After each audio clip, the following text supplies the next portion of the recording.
नमस्कार, समधिया.com देख रहल छी अपने मिथिला कोरोना अपडेट के संग हम छी अक्षय।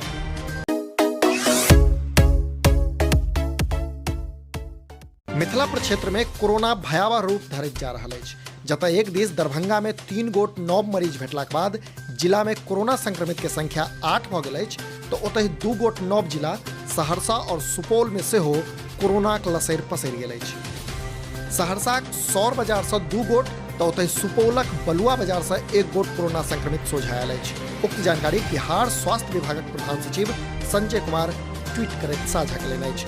ओ ट्वीट में कहलनि अछि जे दरभंगाक बिरौल में 3 गोट पुरुष 38, 47 आ 50 वर्षक तऽ सहरसाक दुनू मरीज 13 वर्षक अछि। ओतहि सुपौल में 16 वर्षक लड़का में कोरोना पॉजिटिव भेटल अछि। ई सब संक्रमित बिहारक बाहर से आयल बताओल जा रहल अछि। जनतब कराबी जे बिहार में एखन धरि कोरोना संक्रमित के संख्या 563 भऽ गेल अछि। देखैत रहू समधिया.com।